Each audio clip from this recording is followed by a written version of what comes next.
Est-ce vraiment possible d'être libre?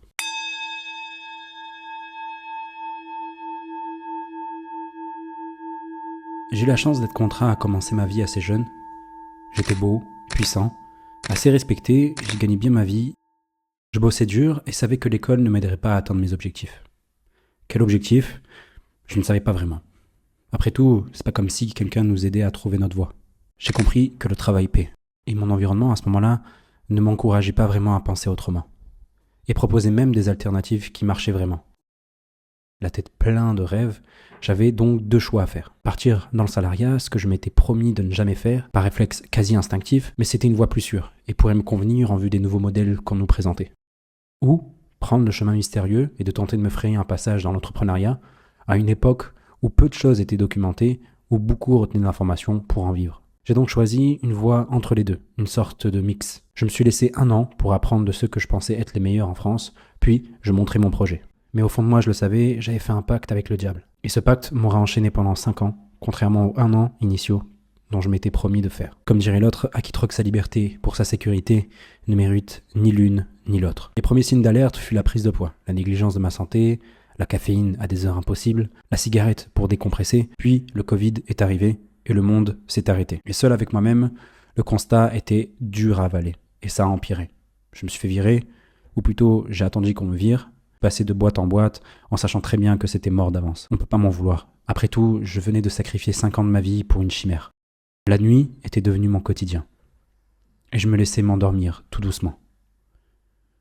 Mais le sommeil est propice à une chose, le rêve. Ou plutôt pour moi, des visions. Un homme, seul dans le désert. Une femme, un oasis. Et je me suis rappelé de moi, il y a 5 ans. Il était encore vivant. C'est tout ce qui me restait de pur. Je me suis donc laissé emporter par le flux.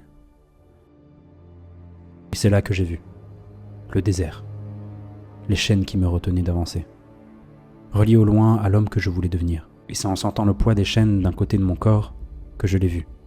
L'enfant que j'étais à la croisée des chemins. Il a fallu que je vive tout ça pour en arriver là, ou j'ai toujours évité ce moment jusqu'à présent. Je le savais, aucun retour en arrière n'était possible. Derrière moi, le feu ardent de ma dépression me poussait vers l'océan inconnu de possibilités, alors j'ai pris ce que j'avais dans un sac à dos et décidé de marcher. Après tout, je n'avais plus rien à perdre et surtout, plus rien à prendre là où j'étais. J'ai donc entrepris de traverser le Maroc à pied, avec une idée simple, rejoindre le désert. Si je devais mourir pendant le voyage, je l'accepterais. Si j'en revenais vivant, le message serait clair. Et je t'ai tout documenté. C'est la première vidéo de ma chaîne YouTube et c'est là que tout a commencé pour moi. Rien ne s'est passé comme prévu. Mais paradoxalement, tout s'est très bien passé. Et je suis revenu avec un seul enseignement. Dieu est grand. J'essaie d'obtenir du coup ce que j'ai toujours voulu, la liberté. Si on définit la liberté comme l'addition de l'autonomie et de l'indépendance, alors c'est faire ce que tu veux, quand tu veux, où tu veux, avec qui tu veux. C'est mon projet. Et je l'ai appelé le projet Ouria.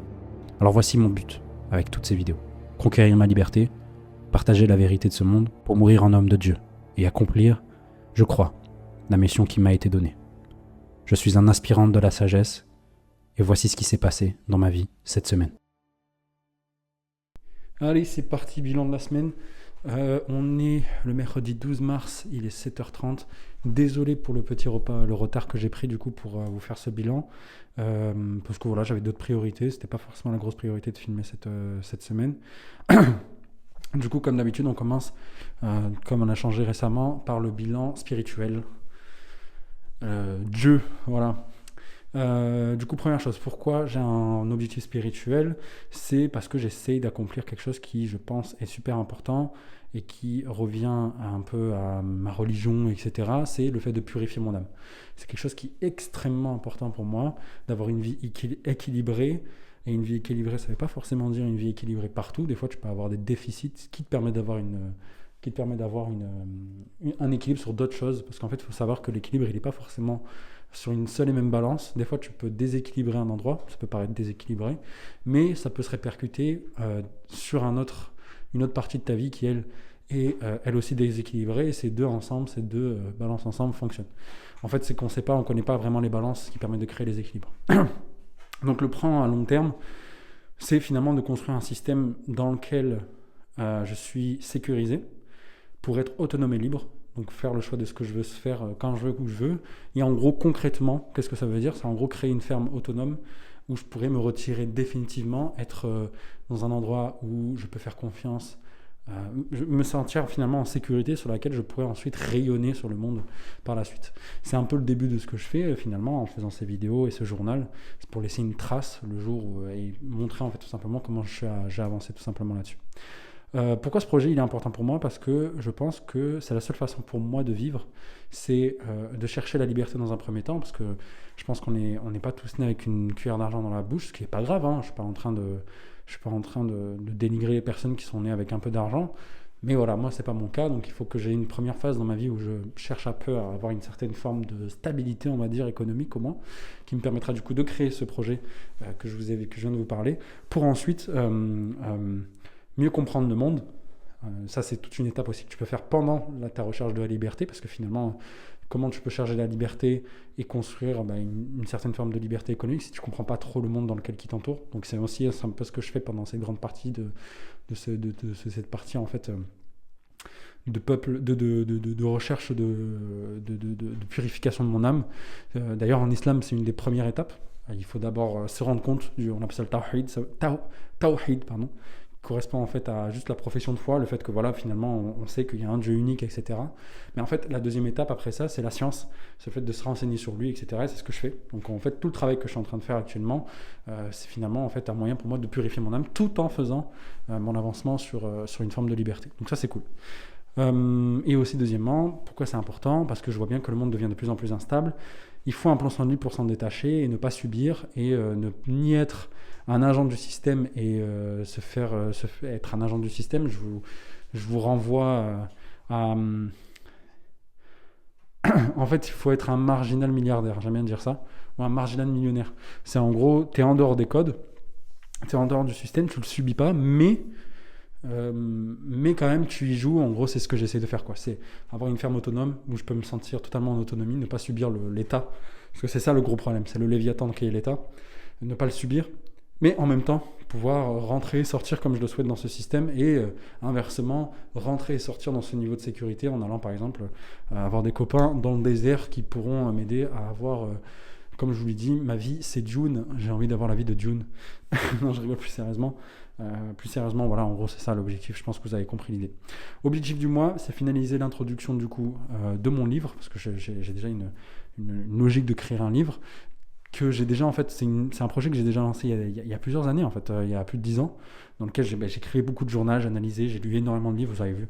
J'en ai pas mal là encore. Et d'ailleurs, je suis en train d'en lire un nouveau là ce mois-ci, vous le savez, depuis la semaine dernière. Et j'ai bien avancé, je suis déjà à la moitié du livre à peu près. Donc ça fait vraiment plaisir. J'adore ce livre en même temps, c'est normal, je le dévore à chaque fois que je le lis, je l'adore. Ce qui fait tellement du bien. C'est Le pouvoir de l'instant présent de Eckhart Tolle que j'adore énormément et qu'à chaque fois que je relis à peu près une fois par an et qui est vraiment un livre qui à chaque fois me fait énormément de bien, m'apaise énormément. Et je vous avoue que cette semaine, ça s'est plutôt bien reflété, notamment sur tous les aspects. Je me sens plutôt bien et en même temps, les résultats sont là. Donc ça fait vraiment plaisir.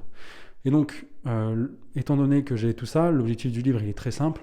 Justement, c'est ça, en fait, c'est l'objectif de ce mois-ci, c'est de mettre à plat l'objectif, l'introduction, etc. C'est vraiment mettre à plat ça.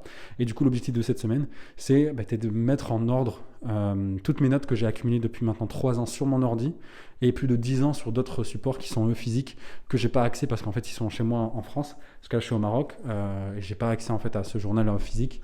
Mais voilà, en gros, dans l'idée, depuis 3 ans, on va dire, à peu près, je tiens un journal de tout ce qui se passe chaque semaine, un peu comme j'ai fait là, mais à l'écrit. Et je vous avoue que ça m'a fait beaucoup rire vendredi de reprendre ça. J'étais avec ma femme et on regardait ça et je lui ai envoyé, je dis putain c'est fou, regarde, je disais ça il y a 3. Et vraiment on se rend compte à quel point ces dernières années, je doutais énormément, etc. Et ça fait extrêmement plaisir de relire tout ça parce que je vois que j'ai pas mal avancé et ça me rassure énormément. Et c'est peut-être un peu ça qui a joué que je me sens plutôt bien cette semaine. C'est que j'ai vu en fait le parcours que j'ai fait pendant ces 3 dernières années. Et franchement ça fait extrêmement plaisir parce qu'en fait j'ai pas mal fait de choses et j'en suis pas fier. Déjà le voyage, le fait que je suis parti, le fait que j'ai monté ma boîte, etc. Et franchement ça me fait vraiment plaisir parce que c'est vrai qu'on déprime en fait de tout le mois de février a été dur d'un point de vue business, etc. Et c'est vrai qu'on peut, quand les résultats sont pas là, on peut vite commencer à se poser des questions sur est-ce que c'est possible, etc. Et voir qu'en fait, tu as fait tout ce chemin, c'est vraiment fou. Et je trouve ça assez intéressant d'avoir fait ce travail et ça me fait extrêmement plaisir. Et donc, du coup, c'est ce que j'ai fait. J'ai réussi à faire ça, donc ça super bien, ça m'a fait extrêmement plaisir de relire tout ça. Et du coup, la semaine prochaine, mon objectif c'est d'écrire la première partie de l'introduction. Donc l'introduction, si je ne me trompe pas, elle est en 3 parties. La première partie, c'est petite biographie de moi-même. Biographie, je ne suis pas quelqu'un de fou, mais en gros, expliquer pourquoi j'écris ce livre en quelque sorte. Dans le sens où l'objectif, c'est plutôt... attendez, je vais voir mon plan, je suis désolé. Il faut que je vois mon plan, parce que sinon, j'ai pas envie de dire de bêtises sur les 3 parties. Je le fais en direct, c'est pas très très bien, mais bon. Ring. Alors, la première partie, elle est simple. C'est voilà, témoignage personnel, mon parcours, ce qui m'a amené à écrire ce livre. Voilà, donc c'est vraiment répondre au pourquoi de j'écris ce livre. Et en gros, dans l'idée, voilà, tout simplement, je pourrais peut-être sortir une anecdote, etc.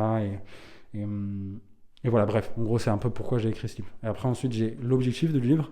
Ça, c'est la deuxième partie. Qu'est-ce que j'essaye de faire? Bon, ça, c'est un déjà bien. Et après, ensuite, le plan et la promesse. Enfin, voilà, là, en gros, le plan du livre. Voilà. Ouais, c'est ça. Ouais, donc proof. La proof, c'est vraiment. Et en plus de ça, je suis pas bête parce que je vais faire qu'une première partie peut-être de ça où je dis voilà où j'en suis, qu'est-ce que j'ai parcouru au moment où j'écris ce livre et peut-être je ferai un hiatus où je réécrirai la deuxième partie de cette première sous-partie 10 ans plus tard où je dis ben voilà, j'ai réussi. Tout ce que j'ai appliqué dans ce livre a marché et voilà, en fait, je reviens vers toi. Ensuite, un truc tout bête, une fois que j'ai fait ça, je suis désolé, je suis obligé de revenir, je fais ça en direct, désolé. Mais voilà, ça c'est un peu l'objectif, c'est créer la première partie qui en fait répond au pourquoi j'écris ce livre finalement sur cette semaine. Et donc du coup je vais faire ça vendredi, parce que voilà on est au milieu de semaine au moment où je fais cette vidéo. Ensuite, le bilan physique. Donc je vous avoue que cette semaine ça a été pas mal compliqué. Mais avant ça, pourquoi cet objectif est important? Mon objectif, c'est d'atteindre 10% de body fat pour mon anniversaire, qui est en juillet, donc début juillet. Donc ça me permet de mettre c'est en plein milieu de l'année, donc ça fait extrêmement plaisir. Et en plus de ça, tout simplement pour que dans un deuxième temps, je puisse construire du muscle. C'est un peu l'objectif, je vous avoue que il faut que je rattrape pas mal de choses et j'ai beaucoup de mal à m'y mettre à faire ça parce que je vais courir tous les jours, etc. Il n'y a pas de problème. Mais j'ai un peu de mal parce qu'en fait, mon objectif, en gros, ce mois-ci, c'était d'atteindre 13% de body fat. Et en fait, je me rends compte que je vais pas y arriver, je pense, parce que j'ai pris pas mal de poids cette semaine et la semaine dernière. Je me suis laissé un petit peu aller, je suis remonté à 17% de body fat. Mais lundi et hier, quand je me pèse, j'ai perdu 1,5 kg parce que j'ai repris mes bonnes habitudes. En fait, je mangeais beaucoup trop la semaine dernière, pardon. Je mangeais franchement facile 3000-3500 kilocalories plus. Et j'ai arrêté de compter mes calories, ça a été catastrophique, je vais pas vous mentir. Parce qu'en fait, je me levais très tôt pour aller prier Fajr et ça m'a fatigué énormément pendant la semaine dernière. Et du coup, c'est le fait de reprendre une habitude de se lever tôt, etc. qui m'a tué un peu, je vais être honnête avec vous. Et donc, du coup, ouais, il y a eu pas mal d'insomnie aussi, des écrans le soir à corriger. Donc là, franchement, depuis, on va dire dimanche, ça va beaucoup mieux, je lis le soir, etc. Donc ça fait vraiment plaisir. Et je voulais faire une réduction de calories à 2800 kilocalories. Et en fait, non, je pense pas, parce qu'en fait, je mange 3100 kilocalories. Hier, avant-hier, j'ai mangé 3100 kilocalories dans la nuit de lundi entre lundi et mardi. Et quand je me pèse hier en fin de journée, après avoir couru, etc., donc juste avant de manger pour Maghreb, je me rends compte que je suis à 99,7. Donc j'ai perdu presque 1,5 kg en 2 jours, tu vois. Donc je pense que je vais rester à 3400 kilocalories, 3400 kilocalories et on va voir comment ça se passe et au fur et à mesure je baisserai, c'est pas très très grave. Et encore une fois, je vais pas mentir, j'ai toujours mon cheat code que j'ai utilisé l'année dernière, c'est le jeûne long, donc arrêter de manger pendant 5 jours, boire que de l'eau, ça je peux le faire. Et franchement, entre vous et moi, c'est un truc qu'on avait déjà prévu avec ma femme au moment où on allait s'installer ensemble, c'est de prendre 5 jours, on va jeûner ensemble pendant 5 jours pour tu vois, vider un peu le corps et se dire c'est bon, maintenant on est dans dans des bonnes habitudes. Et franchement, je pense que je vais faire ça. Donc là, cette semaine, ça va être mort. Donc la semaine d'après, non plus. La semaine du 31, c'est la semaine du 31 qu'on va se marier. Et en gros, techniquement parlant, la semaine du 7 avril, on peut faire, je pense, faire une semaine de jeûne. Je pense, on verra. Et donc du coup, dans l'idée, voilà, c'est vraiment faire en sorte de voilà, perdre des cheat codes qui me permettent tout simplement de perdre du gras assez rapidement et en gros dans l'idée voilà. Donc on reste sur les objectifs. Je pense que je vais laisser à 13% de body fat sur ce mois. Ouais, je vais laisser ça et on verra bien. Je vais laisser à 13% de body fat pour ce mois-ci. Bref, revenons au sujet de base, donc ça c'est fait pour le coup. Revenons à la bonne nouvelle du coup de cette semaine. J'avais beaucoup d'objectifs cette semaine qui étaient vraiment sympathiques d'un point de vue financier. Donc je vous refais un peu récapitulatif. Qu'est-ce que j'essaie d'atteindre cette année? Mon objectif, vous vous doutez bien, c'est d'atteindre la liberté financière, c'est pouvoir travailler d'où je veux, où je viens, où je veux, quand je veux, et pouvoir en fait construire en fait un truc qui travaille pour moi.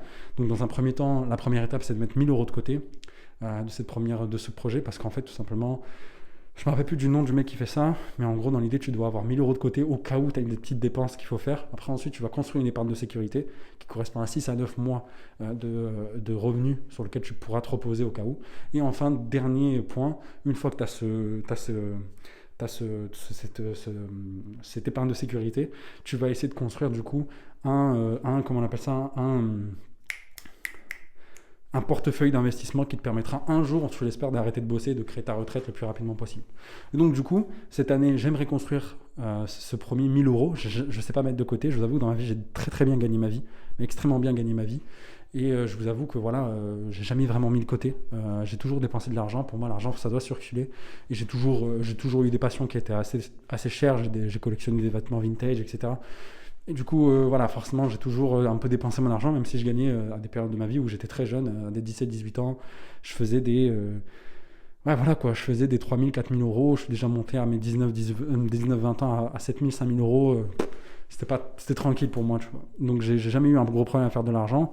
Mais bon, je ne vais pas vous mentir, j'avais pas une vie qui était incroyable. Maintenant, je suis beaucoup plus heureux, je gagne un peu moins. Et franchement, ça fait plaisir. Et donc, du coup, voilà, cette année, mettre 1000 euros de côté.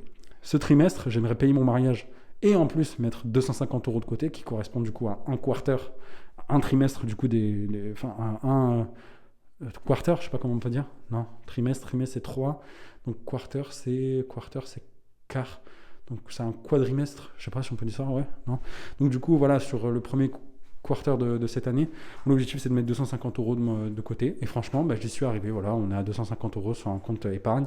Et le deuxième truc, et ça je ne savais pas du tout, c'est que voilà, comme je vous dis, c'est aussi payer mon mariage, donc ça ne compte pas, je veux dire, tu vas me dire, ouais mais frère, tu gagnes assez bien ta vie pour mettre beaucoup plus d'argent de côté, oui, mais c'est ce mois-ci, du coup ce trimestre j'ai besoin de payer mon mariage, donc du coup tout l'argent au-delà de cet argent que j'ai mis de côté part pour le mariage. Ou le remboursement du mariage. Et enfin, le deuxième truc que je me suis rendu compte, c'est le LDDS, donc je crois que c'est le livret de développement durable et solidaire, qui est en fait un équivalent d'un livret A, et c'est haram, je ne savais pas du tout. Et du coup, sachant ça, et moi, je suis totalement contre riba, vraiment je pense que c'est un des pires péchés qui existent. Et d'ailleurs, je vais en parler dans le livre, de pourquoi c'est un énorme péché en fait riba, au-delà du fait que c'est l'islam, moi je pense vraiment que riba c'est une bonne chose. Dieu a bien vu les choses et il a bien fait le prophète sallallahu alayhi wa sallam d'empêcher les gens de faire riba, et je trouve que c'est une très très bonne chose que les musulmans se refusent de faire cet acte-là, et je le développerai dans le livre. Bon, ça c'est en fait, si vous voulez, la première partie, ça va être les lois de physique, donc techniquement, qu'est-ce qui nous empêche tous d'avancer, donc vraiment les vraies limites sur lesquelles on est contraint, donc la limite physique, la gravité, ça tout le monde, même Elon Musk, il est contraint à ce genre de truc. Après, ensuite, c'est les limites de la société. Et c'est là qui est le plus intéressant pour moi. J'adore ça. C'est vraiment la partie sur laquelle je vais me plus régaler à faire. Parce que je vais devoir condenser, en fait, tout ça, tu vois, tout ce côté société, le fait est-ce qu'on en manipule, etc., etc. Bref, dans l'idée, voilà, ça va être la partie qui va me passionner le plus. Et enfin, troisième partie, c'est le corps. Donc, tout ce qui t'empêche d'avancer dans ton corps, c'est-à-dire ta biologie, ta psyché et ton spirituel. Et donc, du coup, voilà, dans l'idée, bref. J'ai fermé mon LDDS et j'ai juste créé un compte courant dans lequel je mets mon argent dedans. De toute façon, j'aurais envie de vous dire, les intérêts que je gagnais avec mon LDDS, c'était pas incroyable, donc ça changerait absolument rien. Par contre, il faut que je trouve un nouvel actif financier dans lequel je pourrais mettre du coup cette épargne, à moins que 1000 euros, je peux les mettre sur un compte épargne, le matelas, tu vois, genre en gros, j'ai envie de dire 1000 euros, je peux quand même les mettre sur le côté, au cas où il y a un besoin rapide, j'ai 1000 euros sur le côté. Par contre, mon épargne de sécurité, je pense que ça peut être intéressant de trouver cet actif financier. Et j'ai envie de me dire, allez, je vais essayer de trouver cet actif financier cette semaine, mais bon, je ne me mets pas du tout de pression sur cet objectif parce que j'y suis pas encore. Et je ne trouve pas que ce soit particulièrement nécessaire de le faire. Deuxième objectif que je me suis mis, c'est d'atteindre du coup 2056 appels faits. Donc ça, c'est pas réussi, mais j'ai eu un travail de meilleure qualité. Donc j'ai fait que, sur les 2056, j'en ai fait que 823, ce qui est déjà pas dégueu, hein, on va pas se mentir. Mais j'ai pris plus de 6 rendez-vous cette semaine. plus de 6 rendez-vous et je crois qu'il y en a 2 qui sont en fait des repositionnements que j'ai fait. Et donc du coup maintenant j'ai un pipe qui est ultra clean et qui me permet en fait tout simplement, vraiment j'ai un pipe très très très très très propre et ça me permet tout simplement je sais pas comment vous expliquer, mais voilà, maintenant, en fait, j'ai fait du travail. Il y a des rendez-vous qui ont sauté, certains. Je les ai rappelés tous un par un. En gros, j'ai fait un travail un peu plus de qualité où j'ai relancé en fait les gens.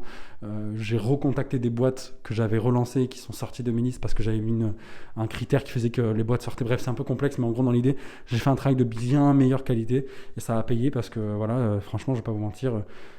Ça a payé tout simplement. Je vous parle pas de cette semaine parce que je vais vous en parler du coup fin de cette semaine ou dès que j'aurai le temps en fin de semaine pour vous faire le bilan. Mais voilà, même là, ce début de semaine commence plutôt bien, c'est tout ce que je peux vous dire. Donc l'objectif de la semaine, c'est bilan de la semaine, pardon. 6 rendez-vous pris, de requalifier, voilà c'est ça. Recontacter d'anciens librettes, voilà ce que je viens de vous expliquer.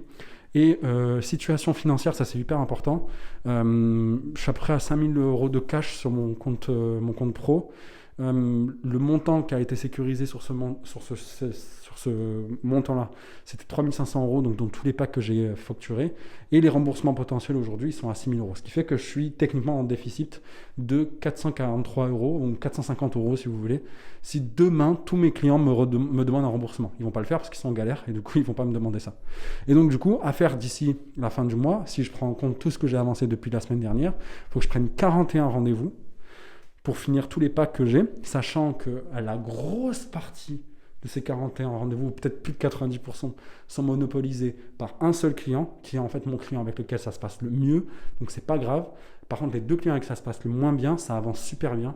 J'ai encore pris un rendez-vous hier pour un de mes clients qui était casse-couille, et on avance super vite, donc je pense, j'ai pas mal de rendez-vous qui sont positionnés semaine prochaine, donc je pense vraiment que cette fin de mois, au moins un client, je pourrais le sortir si ce n'est les 2. Et donc du coup je travaille très dur, vraiment j'essaie de faire le maximum pour essayer de les sortir, faire un travail de meilleure qualité, dépenser aussi le moins d'argent. C'est pour ça que j'ai relancé la semaine dernière des clients que j'avais contactés déjà le mois dernier. Et donc en gros voilà, ce que j'essaie de dire c'est que cette semaine j'aimerais bien faire 2000 appels. J'ai pas appelé hier, pas grand chose en tout cas, j'ai fait des relances juste parce que j'étais en train de créer des listes de qualité, de meilleure qualité, et ça me permet d'avoir, j'aimerais avoir 2000 appels avant la fin de la semaine, pardon, et ce qui correspond à peu près à 650 appels jour. Je pense pas y arriver, mais en tout cas, voilà, ça se passe plutôt bien et l'objectif c'est de prendre 4 rendez-vous par jour, donc 13 rendez-vous à la fin de la semaine. Voilà, donc on va voir comment ça se passe et dans tous les cas, sachez que j'ai un travail qui est de meilleure qualité. Les chiffres que j'aborde sont souvent liés au mois dernier qui n'était pas terrible, donc peut-être qu'ils sont un peu plus gonflés, mais en tout cas, je pourrais avoir de meilleurs résultats moins bien, sachant que cette semaine, ça se passe plutôt. La semaine dernière, ça s'est plutôt bien passé parce que les gens ne sont plus en vacances. Et du coup, voilà. Donc, c'est un peu tout pour cette semaine. Je vous remercie en tout cas d'avoir regardé cette vidéo. Ah oui, pardon, je suis un complètement con. Mais il y a des gens qui ont commenté à mes vidéos. Donc déjà, je suis désolé, je check ça en direct. Mais en gros, il y a plusieurs personnes qui m'ont contacté, avec qui j'ai parlé. Donc déjà, il y a théorie spirituelle et religieuse. Donc ça, sache que je te fais un petit coucou. Vraiment, pour le coup, super. Ça a été un plaisir vraiment de discuter avec toi. Vraiment, super conversation. Encore une fois, je te le répète, quitte ce pays, quitte la France en fait. J'en ai marre que les blancs solides de France se la jouent à la Jésus. Mais j'en ai marre, barrez-vous, genre. Barrez-vous. Vous êtes blanc, vous êtes... faire riba, justement, faire du crédit, ça vous dérange pas. Barrez-vous de ce pays, bordel. Barrez-vous de ce pays. Il ne veut pas votre bien. C'était la marche, c'était la journée de la femme, là. Il y a des mecs qui montent sur des voitures avec des panneaux homme, ta gueule. Tu vois, le simple fait que tu sois blanc dans ton pays fait de toi un potentiel violeur. Mais attendez, genre, cassez-vous de ce pays, bordel. Et moi, parce que je suis arabe, je peux dire des dingueries. Parce que je viens du désert dans leur tête, tu vois. Mais attendez, mais vous êtes sérieux ou quoi, là? Barrez-vous de ce pays, là. Arrêtez de payer autant d'impôts, là. Le gars, il me disait, ouais, mais il faut rester, il faut combattre. Ouais, je suis d'accord, tu vois, je vois l'idée. Mais frère, c'est pas comme s'il y avait les Allemands en 45 en France et t'étais Jean Moulin et qu'il fallait faire de la résistance et tu cassais la gueule, tu pétais des rails de train avec de la dynamite. Ça va, frère. Là, c'est vraiment genre juste une idéologie de merde. Faut que les gens s'entretuent, limite, tu vois, j'ai envie de te dire, genre, faut que ça pète en fait, tu vois. Et quand ça va péter, tu reviens. Mais là, tu perds ton temps, gros. Barre-toi en Suisse, barre-toi en Espagne, fais de l'argent en ligne. Tu vois, genre, en plus, il a une copine. Tu vois, genre, tu es en train de condamner peut-être une future famille, tu vois. Et il me dit, ouais, mais avec la famille, elle t'en voudra jamais de prendre tes couilles et de te partir et de faire des choses, tu vois. Franchement, je sais pas comment ça se passe avec ta famille, peut-être que c'est fusionnel, mais moi en tout cas, ils s'en battent les couilles de ce que je fais, tu vois. Genre, je vais être honnête, je suis même pas sûr qu'ils regardent ces vidéos pour être honnête avec toi, alors qu'ils savent que j'ai ces chaînes YouTube, tu vois. Et enfin, l'autre commentaire, c'est Nassoura Hamza, qui avait déjà commenté une vidéo à moi il y a longtemps. Déjà, merci pour les compliments sur l'introduction que j'ai fait de cette vidéo. Ça me fait plaisir, sachant que c'est fait un peu à la zub, pour être honnête. Il me dit d'investir dans une meilleure caméra. Écoute, donne-moi des sous. Non, mais en vrai, dans l'idée, voilà, genre c'est juste que voilà, aujourd'hui, je fais ça avec mon téléphone, je m'en fous. J'ai juste un peu un bon micro pour avoir un bon son. C'est pas quelque chose qui me prend énormément de temps et je suis pas là non plus pour être un vlogueur, tu vois. En tout cas, pas pour le moment. Enfin, j'ai pas de grandes ambitions avec le contenu que je crée. C'est plus un journal. Mais en tout cas, merci pour tes retours. Vraiment, tes feedbacks qui sont toujours à l'écoute. Et aussi par rapport au fait que je peux faire des shorts sur les réseaux. Écoute, j'ai pas le temps pour le moment. Ça me prend beaucoup de temps. Ça prend beaucoup de temps de créer des shorts. C'est ce que je le faisais. Mais bon, à la fin de ce trimestre, promis, je reviens un peu plus en profondeur sur TikTok. Mais d'ailleurs, va me voir sur TikTok. J'ai un TikTok sur lequel il y a pas mal de contenu. Je suis presque à 10 000 abonnés. Donc vraiment, Nassouri, n'hésite pas. C'est dans ma description. Tu cliques et tu vas voir. J'ai pas mal de contenu qui a été posté. Et en gros, dans l'idée, voilà, c'est qu'à la fin de ce trimestre, je reprends un peu tout ça. Et désolé si c'est un peu long pour toi, mais en gros, voilà quoi, c'est comme ça, tu vois. Tu pourrais aussi mettre sur Spotify sous forme de podcast, ça c'est pas bête aussi. Mais je t'avoue que ça prend du temps, je reste sur YouTube et ça, c'est toujours un truc que je pourrais faire plus tard, tu vois. Plus une petite question, t'écris ton livre en français ou en arabe? Écoute, j'écris mon livre en français, mais j'ai pas forcément de réticence à le faire sur un autre truc, sachant que c'est un projet que je vais pas sortir demain, tu vois. Pour être très honnête avec toi, c'est un projet que j'ai maturé depuis 10 ans et que je pense va me prendre 10 ans de plus à créer totalement. Pourquoi? Parce que rien que sur l'introduction, il faut que je prouve aux gens que j'ai réussi en appliquant ce que j'ai appris toutes ces années. Donc, je pourrais avoir l'exosquelette, si tu veux, de ce livre. Et je pense qu'un jour, je me prendrai 3 mois ou plusieurs mois, on va dire, parce que tu sais, je regarde un peu, je vais pas te mentir, je regarde les gens qui ont créé des livres, etc. Ils disent que pendant 1 an, c'est ta top priorité. Tu peux rien faire d'autre à part écrire ce livre. Donc on verra au moment voulu, mais en gros, j'ai envie de créer l'exosquelette et de dire, tous ces principes-là, je les ai appliqués. J'ai écrit cette intro en 2025. 5 ans plus tard, voilà où j'en suis. Voilà. Et voilà, en gros, dans l'idée, c'est ça. C'est ça que je veux faire. Et voilà, hein. Donc j'ai envie de vous dire. Donc voilà, les frérots, prenez soin de vous. Encore une fois, si vous avez la moindre question, quoi que ce soit, n'hésitez surtout pas à me poser des commentaires. J'y réponds chaque semaine. Prenez soin de vous, on se dit à la prochaine et ciao. Bisous.